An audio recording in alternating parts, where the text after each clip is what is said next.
झुकाकर कोटि कोटि नमन करता हूँ। एससी आईपीएच जिला सोलन श्री अमर नेगी जी पूर्व में जो कि प्रधान रहे ग्राम पंचायत मल्लोक कलां, श्री गीताराम कौशल जी पूर्व में प्रधान रहे ग्राम पंचायत मल्लोक कलां, जिन्होंने अभी मुझसे पूर्व संबोधित किया, श्री दिलाराम जी, श्री प्रताप सिंह ठाकुर जी, श्री कृपाराम जी, श्री दिलीप सिंह जी, श्री सीताराम जी जो कि मंच संचालक हैं, श्री बालक राम जी, श्री गोपाल जी, श्री रमेश ठाकुर जी जो कि पूर्व में ब्लॉक अध्यक्ष अर्की और वर्तमान में एसडीटीओ के इलेक्टेड डायरेक्टर हैं, श्री सतीश ठाकुर जी जो कि युवा कांग्रेस ब्लॉक अर्की के अध्यक्ष हैं, श्री पवन कौशल जी पूर्व प्रधान ग्राम पंचायत दिग्गल, श्री ब्रिजलाल जी पूर्व में उप प्रधान जीपी मान, श्री राजेंद्र शर्मा जी पूर्व प्रधान जीपी जयनगर, श्री संजीव कौशल जी, श्री रणजीत सिंह जी पूर्व प्रधान ग्राम पंचायत बधोकरी, श्री पूर्णचंद ठाकुर जी पूर्व प्रधान ग्राम पंचायत कोहू, श्री जियालाल जी, श्री सूरतराम जी, श्री गोपाल जी, श्री देवेंद्र जी, श्री हरीश जी, श्री महेंद्र ठाकुर जी, यहाँ पर उपस्थित सभी मेरी मातृशक्ति महिला मंडल प्रधान सहित सभी उनके सदस्यगण,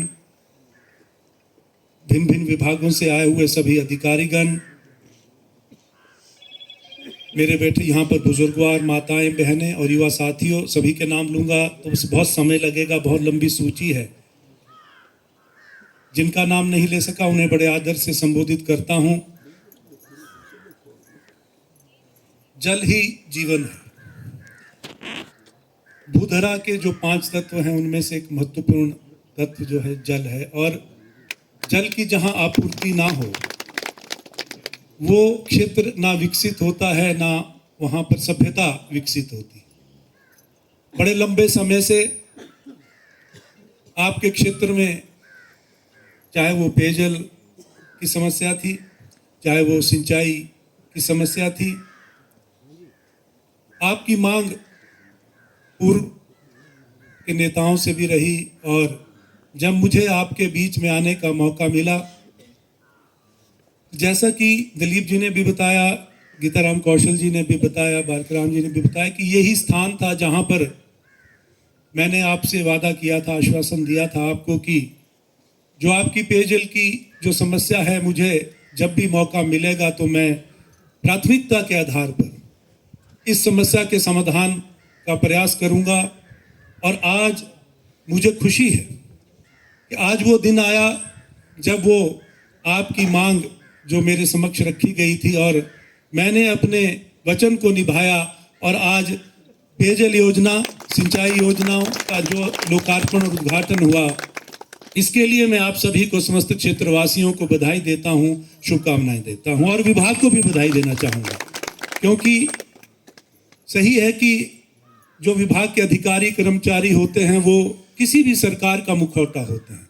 सरकार योजनाएं बनाती है, सरकार योजनाओं के लिए बजट का प्रावधान करती है, और जो अधिकारी, जो संबंधित विभाग के अधिकारी और कर्मचारी हैं वो उनको क्रियान्वित रूप देते हैं, धरातल पर उतारते हैं। ये कड़ी है, महत्वपूर्ण कड़ी है, और आपने अपनी जो ड्यूटी बड़ी अच्छे ढंग से करी, इसके लिए आप बधाई के पात्र हैं। मैं ये बात कहना चाहूंगा कि वही क्षेत्र विकसित करता है, वही क्षेत्र आगे बढ़ता है जहां एकजुटता होती है। कोई भी घर भी होता है, परिवार भी होता है, परिवार में भी मनमुटाव रहते हैं, और जब हम कोई बड़ा लक्ष्य निर्धारित करते हैं और बड़े लक्ष्य की प्राप्ति करनी होती है तो हम अपने जो छोटे मोटे मनमुटाव हैं उनको दरकिनार रख के जो है एकजुट होकर उस लक्ष्य को प्राप्त करने के लिए आगे बढ़ते हैं, तभी लक्ष्य की प्राप्ति होती है। मैं हमेशा ये कहता हूं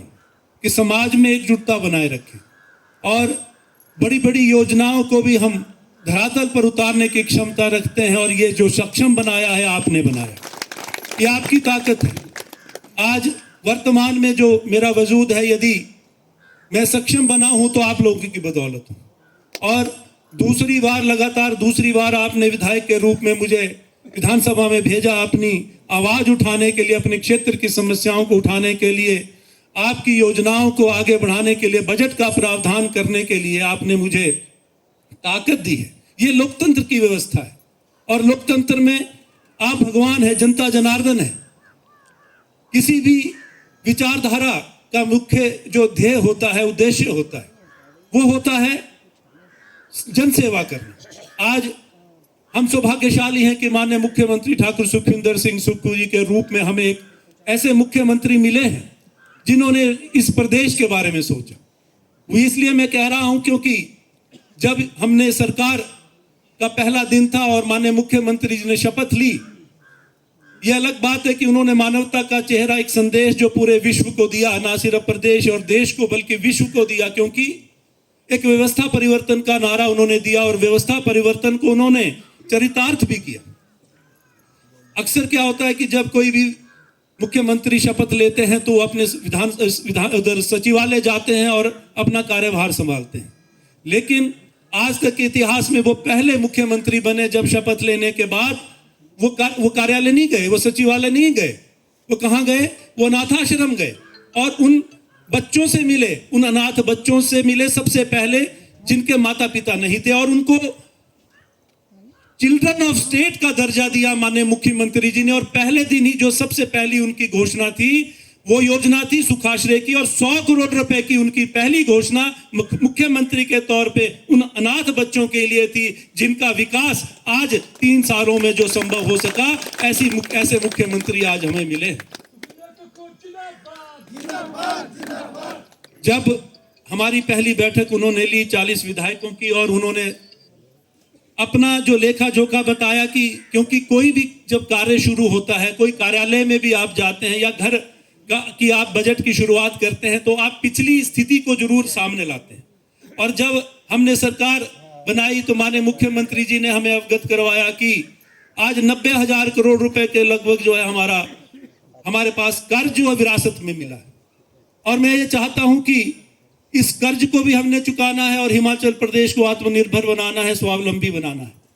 और वो कैसे बनाना है उसके लिए हमें सोचना है। पहले दिन से ही उन्होंने सोचना शुरू किया और ग्रामीण क्षेत्र की अर्थव्यवस्था को बढ़ाने का, जो मजबूत करने का जो संकल्प लिया, क्योंकि हिमाचल प्रदेश की जनता जो है गांव में बसती है। 90% जो आबादी है वो गांव में रहती है, और जब गांव विकसित होगा,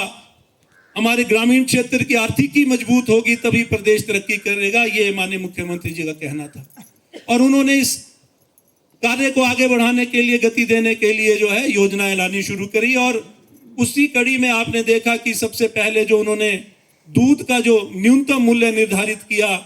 गाय के दूध का, भैंस के दूध का 51 रुपए और 61 रुपए प्रति लीटर। आज मैं सुबह जब उनसे मिलकर आ रहा था तो मैंने कहा कि मैं मनलोक कला पंचायत में कार्यक्रम के लिए जा रहा हूं। उन्होंने कहा कि आज कैबिनेट मीटिंग भी थी और हमारा जो बजट का सत्र आज अभी 18 तारीख से फिर से शुरू होना है। उन्होंने कहा कि मेरा संदेश वहां लोगों को देना, खास तौर पे मातृशक्ति को, कि मातृशक्ति, क्योंकि पशुधन की सेवा में अधिकतर गांव में मातृशक्ति रहती है। और मैं इस बजट में इस दूध का जो ये न्यूनतम मूल्य 51 रुपए और 61 रुपए किया है, इसको और बढ़ाने जा रहा हूं। ये मेरी तरफ से जो है मातृशक्ति को कह देना, हमारे लोगों को कह देना। इसके साथ ही आज किसान भाइयों के लिए जो उन्होंने प्राकृतिक खेती के जो उत्पाद हैं, चाहे वो मक्की है चाहे वो गेहूं है, आज 40 रुपए और 60 रुपए प्रति किलो का जो रेट निर्धारित किया। और हल्दी की जो फसल, जो पशु जो बंदर भी नहीं खाते हैं, और उसमें 90 रुपए प्रति किलो जो है सरकार खरीदेगी, ऐसा निर्णय माननीय मुख्यमंत्री जी ने लिया। हिमाचल प्रदेश पूरे भारतवर्ष में पहला प्रदेश है जहां इतना अधिक मूल्य जो है न्यूनतम मूल्य के रूप में मिल रहा है। मैं धन्यवाद करना चाहूंगा माननीय मुख्यमंत्री जी का कि उन्होंने इस सोच को आगे बढ़ाया, और हम सभी विधायक जो है उनके साथ उनके इस फैसले में कंधे से कंधा मिलाकर जो उनका साथ दे रहे हैं। ये सोच माननीय मुख्यमंत्री जी की है। और अभी आप देखेंगे कि बावजूद आर्थिक तंगी के, क्योंकि 3 वर्ष का जो कार्यकाल हमारा बीता, बहुत उतार चढ़ाव हुए, प्राकृतिक आपदाएं आई 2023 में भी, और इस वर्ष भी प्राकृतिक आपदा आई और हमारा अपना आपका क्षेत्र भी जो है उससे अछूता नहीं रहा। केंद्र की मदद नहीं मिली, घोषणाएं तो हुई, लेकिन अभी भी हमें इंतजार है उन घोषणाओं को पूरा होने का। ये अलग राजनीतिक बात है, लेकिन मैं इतना कहना चाहूंगा कि बावजूद आर्थिक तंगी के माननीय मुख्यमंत्री जी ने एक कुशल, क्योंकि वो फाइनेंस मिनिस्टर भी हैं, उन्होंने एक कुशल प्रबंधन के तौर पे जो है आज हमारे हिमाचल प्रदेश के विकास को रुकने नहीं दिया, थमने नहीं दिया। हम थोड़ा सा देरी जरूर हुई, लेकिन योजनाएं बंद नहीं हुई और योजनाओं को आगे चलाया गया। तो ये आने वाले बजट में आपको दिखेगा कि जनहित की नई योजनाएं और हम लेकर आ रहे हैं, जिसका सीधा सीधा लाभ जो है आपको मिलेगा। और मैंने जो बात कही कि जो यहाँ पर उस समय मैंने आश्वासन दिया आपको, आप यहाँ पर इसी मंच से मैंने घोषणा भी की थी, तो आज उसको मूर्त रूप मिला है और ये मेरा दायित्व है, मेरी जिम्मेवारी है। मैं हमेशा कहता हूं कि जब मैं चुनाव लड़ता हूं तो मैं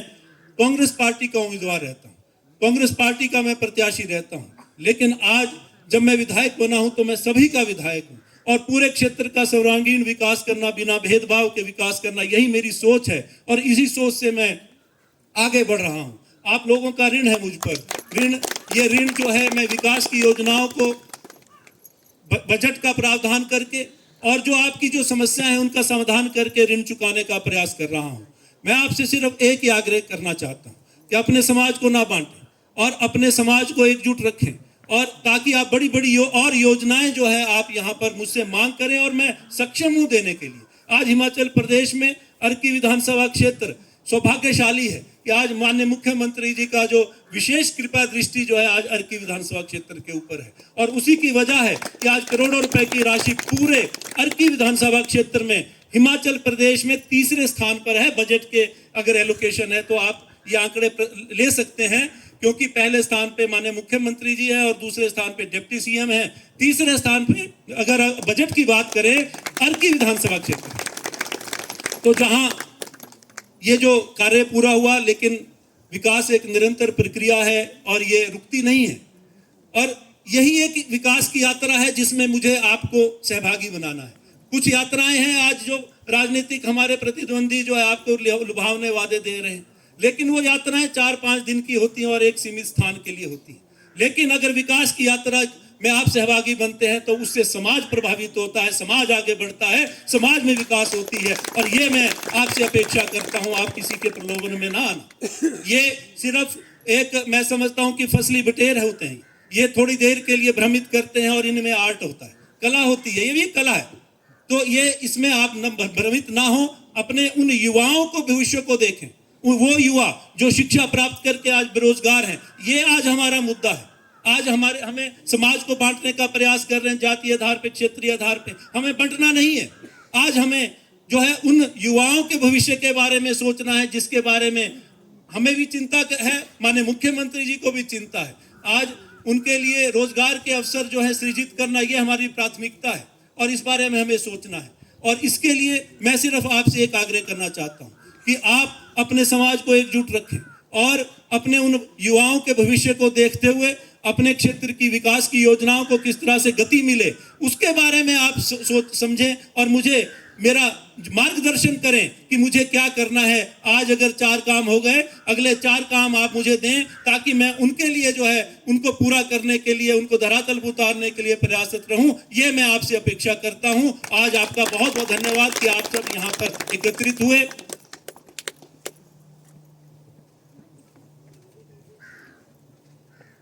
आप यहाँ पर एकत्रित हुए और यहाँ पर जो मैं आपसे साझा करना चाहूँगा, कुछ जो यहाँ पर जानकारी है